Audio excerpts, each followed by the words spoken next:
feu que ça pour griller le café. Il faut que la flamme soit plus importante.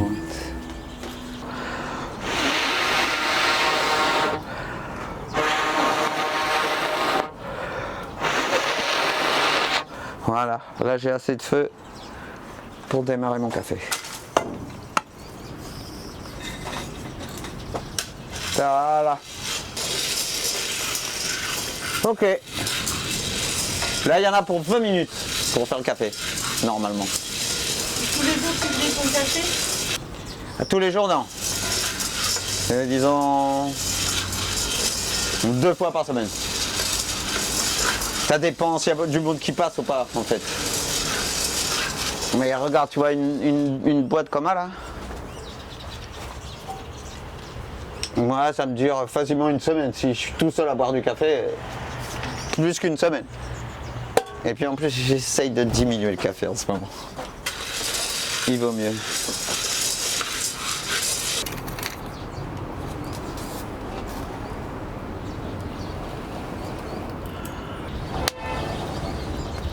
J'essaie de maintenir on va dire, comme la nation réunionnaise, du marron clair, du marron foncé, du marron très très foncé. Il y a un peu de noir aussi quand même, hein, très très noir. Mais il y a des affaires un peu pas trop torréfiées quoi. Ce qui fait que ça fait un café qui se conserve plus longtemps. Et qui est moins fort quand même, il est moins fort qu'avant.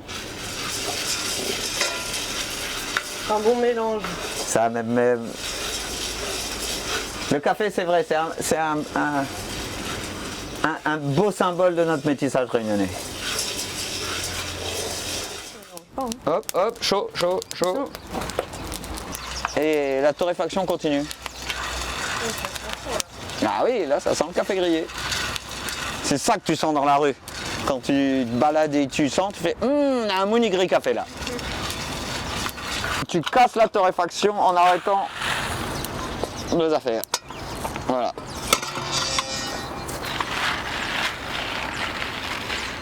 Et tu vois, regarde, je te disais, il y a du blond, on va dire, du à peine torréfié, du marron clair, du marron foncé, jusqu'au noir. Mais je mets pas trop, tu vois, je fais un petit mélange pour que...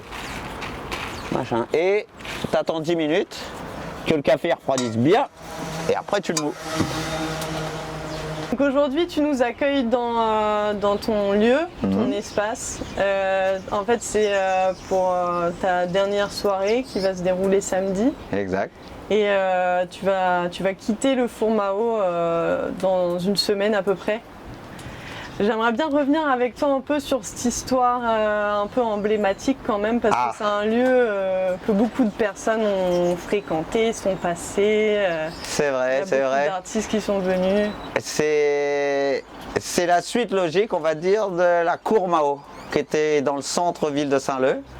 Le projet a duré 5 ans. C'était une MJC améliorée, on va dire ça comme ça. Les gens aiment bien dire des lieux de lien social. Et c'est vrai qu'à la cour, là-bas déjà à l'époque, le support c'était la culture créole, mais on accueillait tout le monde. Ouais. Et on accueillait tous les publics. Et on faisait du transgénérationnel déjà. Et comment c'est arrivé la cour? Alors la cour c'est arrivé parce qu'un camarade est venu me rôder, il m'a dit Mao, m'y connais ou fait un tas d'affaires, viens, fais vivre ce lieu-là. Et donc moi comme j'ai une formation d'agent de développement local, je me suis dit ok, banco, on va faire un espèce d'écomusée dans le centre-ville où on pourra faire du carrefour de bois, du café grillé, des objets longtemps et des plantes. Parce que à nous créoles, nous aimons les plantes, nous entretient un jardin. Donc c'était une période aussi où c'était pas vraiment la mode entre guillemets de mettre en valeur les objets longtemps. Non, c'est vrai. C'était le début, on va dire. Il y avait quelques collectionneurs dans l'île, mais c'était pas encore aussi apprécié que maintenant. Et j'allais dire, ça provoquait aussi du ressentiment. Ouais. Ça, je l'ai vécu plusieurs fois. Dès que les gens d'un certain âge rentraient dans le musée et qui retrouvaient les objets du temps longtemps, pour eux, c'était synonyme de travail, de galère, de pas moderne. Donc, ils aimaient pas trop. Il y a certains, et c'est normal, je les comprends, ils aimaient pas parce que eux, petits, ils sont allés charroyer le bois, ils sont allés rôder de l'eau, ils sont, enfin, je veux dire, ils avaient une vie dure, entre parenthèses, où ils n'avaient pas le temps de checker son téléphone. Donc pour certains, c'était pas une bonne époque. Et ils ont apprécié l'auto, le frigidaire, la machine à laver, etc. Ça les soulageait en fait. Mais pour une grande partie de la population quand même, c'était aussi le fait de présenter des objets pratiques non électriques et qui fonctionnent encore et qui auront leur utilité et qui seront toujours utiles. Qu'est-ce qui a fait que toi, tu as eu envie de mettre ça en avant à cette époque? C'était en quelle année déjà? Ça, c'était entre 2004 et 2009. Ça a duré 5 ans le projet. Et c'était parce qu'il manquait un lieu justement où les créoles pouvaient se reconnaître dans leur structure. C'est pour ça que je suis resté très traditionnel, le feu de bois et les objets longtemps. Et ça a permis quand même, on va dire, d'augmenter le pourcentage des créoles dans les structures culturelles. Parce que tu sais comme moi, les structures culturelles, entre parenthèses, c'est beaucoup fréquenté par les extérieurs. Le créole a du mal encore à rentrer là-dedans. Mais petit à petit, on arrivait à avoir un pourcentage intéressant où on arrivait à mixer les gens. Et c'est ce qui se passe ici au four, c'est la même chose. Et du coup, c'est en arrivant au four que tu as pu mélanger avec plus de musique, etc. Ou il y avait déjà... Non, il y avait déjà une scène là-bas. D'accord. Il y avait déjà une scène. J'ai eu l'honneur d'accueillir le collectif Cause et Comté. À l'époque, Cause et Comté, c'était le début des contes. Un collectif avec Annie Grondin, Sully Andoche, Sergio Grondin, Ketty Lisador. Enfin, les conteurs comment dirais-je, se sont rassemblés. Et c'était formidable parce que la parole se libérait, etc. Et Micro Bande Créole n'a encore un tas de affaires pour dire. J'ai pas fini ça, hein? J'ai jamais fini ça. Donc oui, toute la partie musicale, on a transféré ici puisqu'il y a une scène. Et c'est vrai que la musique, c'est une affaire, ça touche tout de suite. Le battement du rouleur là, ça bouge le système, comme on dit. C'est quelque chose qui fait vibrer. Donc le maloya étant la base de la musique ici, on a tellement l'habitude de métisser, entre parenthèses, que ça se métisse vraiment bien le maloya. Et tous les musiciens qui débarquent à La Réunion là, que ce soit des Bretons qui font du maloya break, des métalleux qui font du hard rock metal, du samba maloya. Enfin, le maloya se prête vraiment à toutes les sauces. On pourrait faire un tas d'affaires avec ça. On fait un tas d'affaires avec ça. Si le musicien il est dans de bonnes conditions, qu'il n'y a pas trop de monde parce que les systèmes en petite jauge, ça passe mieux que des grands concerts. Et on arrive tout de suite à instaurer un dialogue, à créer ce qu'on appelle un égrégore au-dessus de la foule. Et là, l'harmonie, elle est là, en fait. Et les gens ont besoin de ça. Dominique rôde ça même. Après, que ce soit du maloya ou autre chose, hein, l'important c'est que le phénomène de communion, d'harmonie ait lieu. Et à chaque fois, il dit, la vie est belle, mais ce qui nous fait supporter la vie, c'est le cinéma, la peinture, la musique, la culture en général. Parce que la vie, il faut l'assumer, hein, c'est comme ça, il faut manger, etc. Mais ce qui nous fait avancer, c'est la culture. C'est la rencontre. Parce que déjà, la musique, ça fait se rencontrer les gens. La cuisine, ça fait se rencontrer les gens. Le jardin, la cour, ça fait se rencontrer les gens. Et ben nous, enfin moi si je peux permettre ça, si je suis vecteur ou un interface de ça, ben moi les content.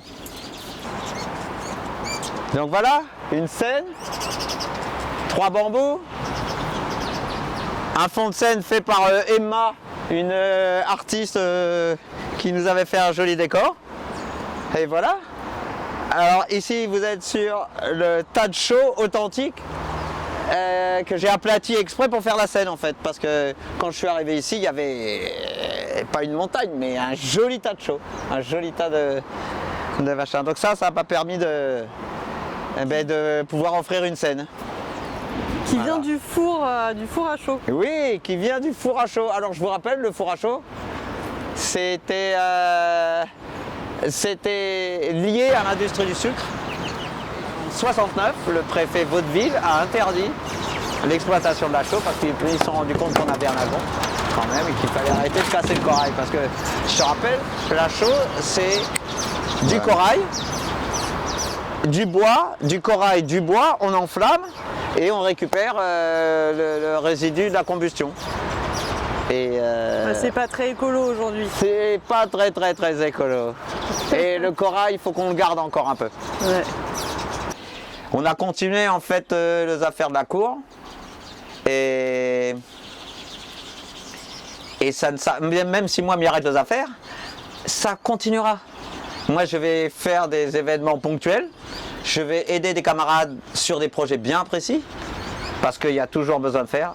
Que ce soit en dossier, en jardin, en animation, en bambou, en carré, enfin.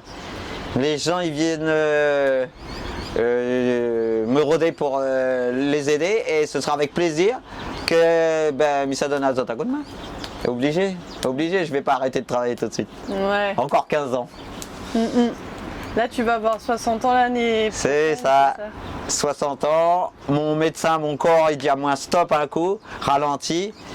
Et je vais écouter mon corps et mon médecin parce que pour continuer, comme disent les Italiens, là, qui va piano va sano, qui va sano va lontano.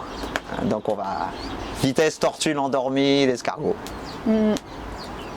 Donc là, sous quelle forme tu vas poursuivre les événements? Alors, au final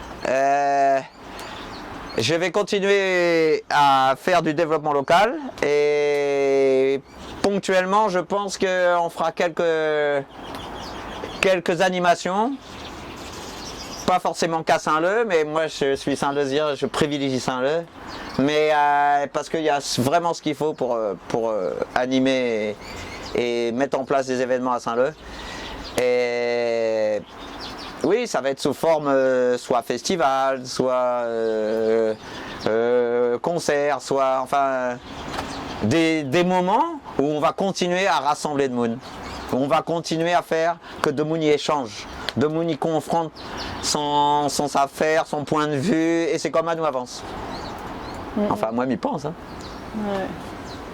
Et tu disais, il y a beaucoup de gens qui viennent te chercher justement pour ce que tu connais. Finalement, depuis toutes ces années, entre la cour Mao, le four Mao, tu as dû accumuler beaucoup de savoir sur les savoir-faire longtemps, mais aussi actuels. Oui, beaucoup, je sais pas, mais il y a certains, j'ai vraiment eu plaisir à l'apprendre. Parce que la transmission s'est faite avec des super personnes.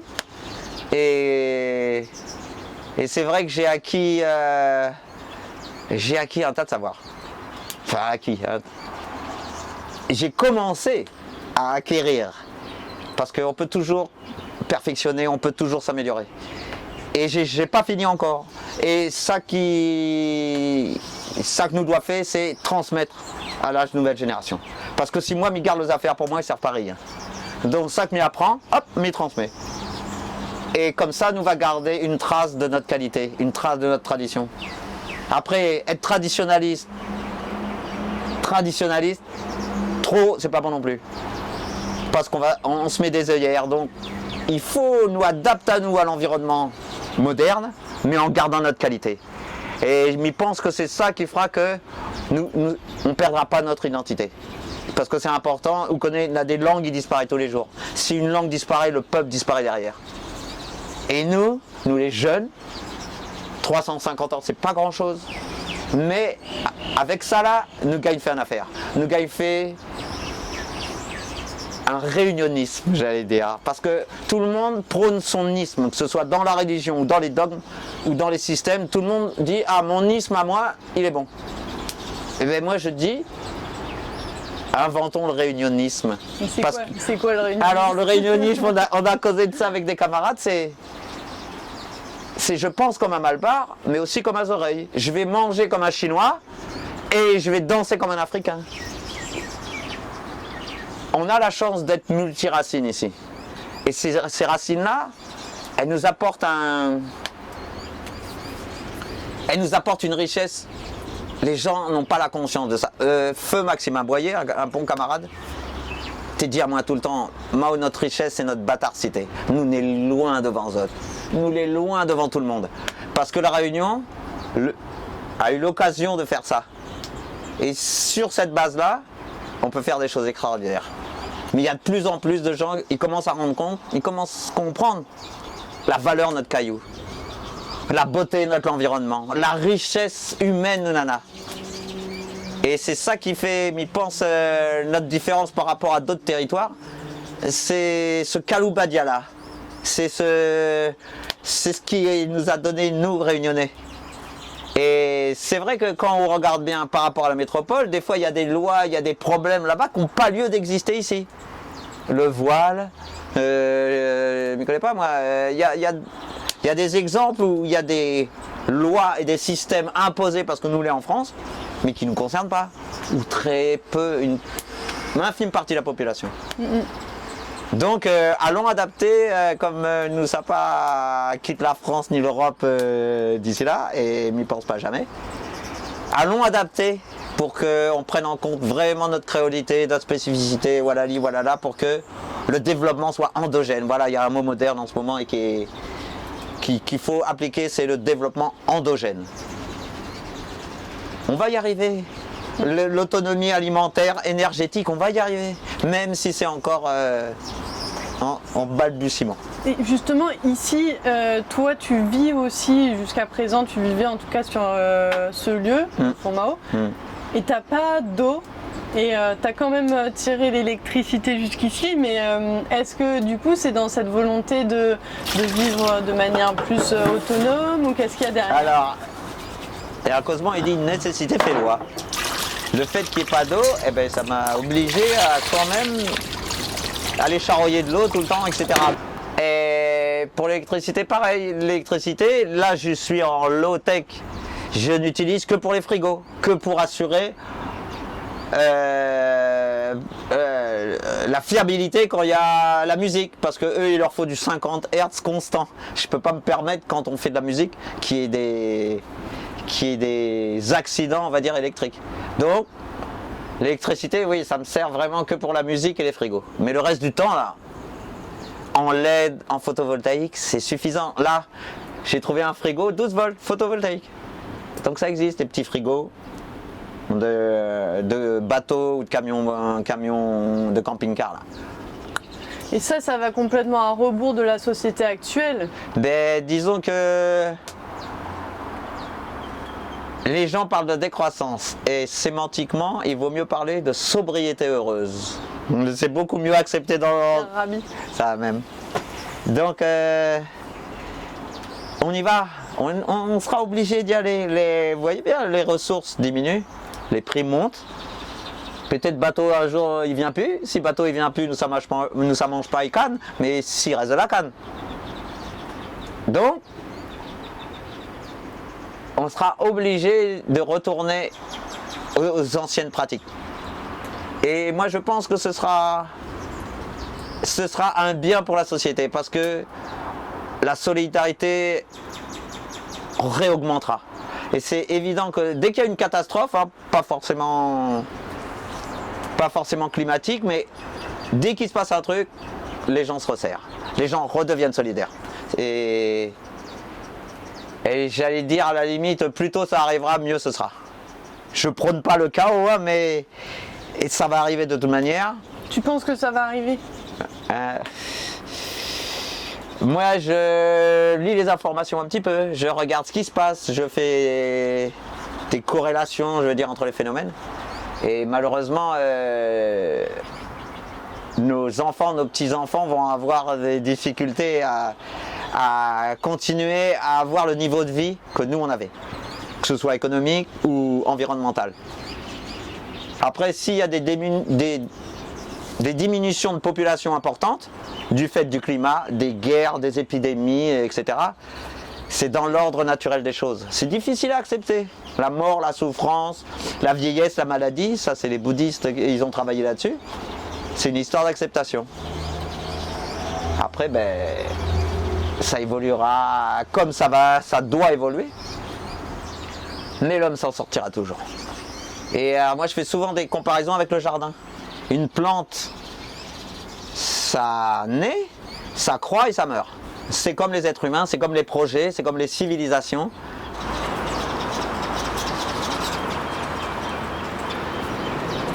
Et voilà une petite cacterée ou cactée, je ne sais pas comment on dit. En fait, vu la qualité de la terre et l'emplacement, je me suis dit des cactus ça serait très bien. Et ça a pris. Ça a pris parce que quel âge il a ce jardin-là? Je sais pas, il doit avoir 5-6 ans à peine. Et les espèces étaient toutes petites comme ça. Mais le résultat, il est au-delà de mes espérances. Figuier de Barbarie.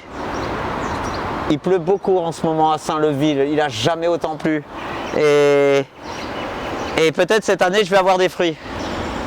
Après, tu sais que l'huile essentielle de ces pépins-là, c'est 45 € les 10 ml parce que ça contient des antioxydants. Et en ce moment, c'est très recherché. Donc nous, à La Réunion, on ne pourrait pas faire ça. On pourrait. Ouais. Depuis 2011, tu es sur ce lieu. Ouais. Qu'est-ce que tu as fait comme événement en gros? Alors en gros, on va dire, on a continué la musique, toute qualité musique. Ouais. Que ce soit du maloya, du reggae, du jazz, la musique klezmer on a eu. On a fait aussi la musique longtemps, les gramounes, parce que le Sega et la polka, ça fait aussi partie de notre tradition. Et que les gramounes aussi, ils ont le droit de s'amuser. Avec la danse? Oui. Qu'est-ce qu'on a fait? Du théâtre, des conférences un petit peu militantes sur la route du littoral, sur l'incinérateur. D'ailleurs à l'époque, les deux camarades qui faisaient ça dénonçaient déjà les méfaits de l'incinérateur et ils ont beau alerter les gens, mais c'est en route. Après, qu'est-ce qu'on a fait? Le four servait aussi pour les élèves des écoles de Saint-Leu. Ils venaient visiter et je leur faisais une exposition des objets longtemps et des plantes. Et ensuite, des réunions d'associations. Attaque se réunissaient le lundi une fois par mois. D'accord. Pour causer et faire la révolution. Donc avec Attaque, des fois il y avait Greenpeace, Extinction Rebellion, des collectifs créoles, etc. Après, on a fait des démonstrations de Rocket Stove. Quelqu'un faisait des instruments de musique. Après, on a fait des expos peintures. On a fait des stages de poterie. Des stages de graphe. On a fait pendant une année, pendant les vacances, on avait un animateur qui venait faire du graphe. Après. Et tout ça gratuitement? Oui. Comment tu fais pour faire tourner la boutique? Alors ça c'est l'animateur qui proposait son animation, qui récupérait les sous des élèves ou des stagiaires, et puis il me reversait une petite partie, mais vraiment symbolique pour. Mais en fait, si vous facilitez l'accueil et si vous offrez le lieu, ça va encourager les gens à venir pratiquer. Parce que si le prix est trop chaud, parce que le gars il n'arrive pas à s'en sortir, parce qu'il doit me donner trop de sous, ça ne marchera pas. Donc moi je faisais en sorte que ça ne coûte pas grand chose vraiment au prestataire, qui lui pouvait enseigner sa technique, faire son stage, faire son animation. Et tu t'en sors avec peu de moyens? Oui, puisque mes fils sont grands, je n'ai plus de structure familiale, entre parenthèses. Donc, étant donné que je vis dans une petite cabane en bois de 3 mètres sur 3, pas de machine à laver, pas de gros frigo, pas de voiture, les frais diminuent. Donc, en fait, cette fameuse sobriété heureuse, là, moi je la vis depuis 10 ans. Oui, ça te permet aussi d'en faire, entre guillemets, bénéficier d'autres personnes, ceux qui viennent sur le lieu. C'est ça, exactement, Jérôme. Et je pense que on arrive à faire changer les choses en montrant l'exemple, en prouvant que c'est faisable. Parce que les dossiers, les réunions, la théorie, c'est bien, moi j'ai fait tout ça. Mais quand on est dans le solide et dans l'ammontrage, ça fonctionne parce que les gens voient les affaires. Là, on ne peut pas mentir. Donc en faisant par l'action, on entraîne les gens.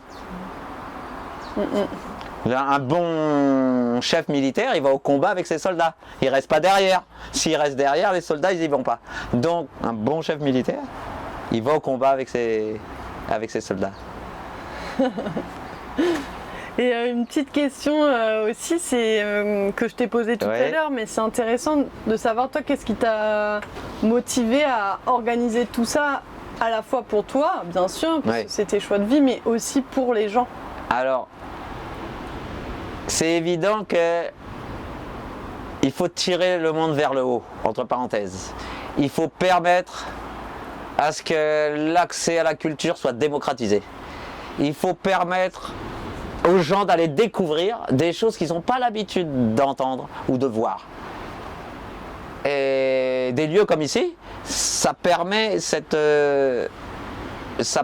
dynamique.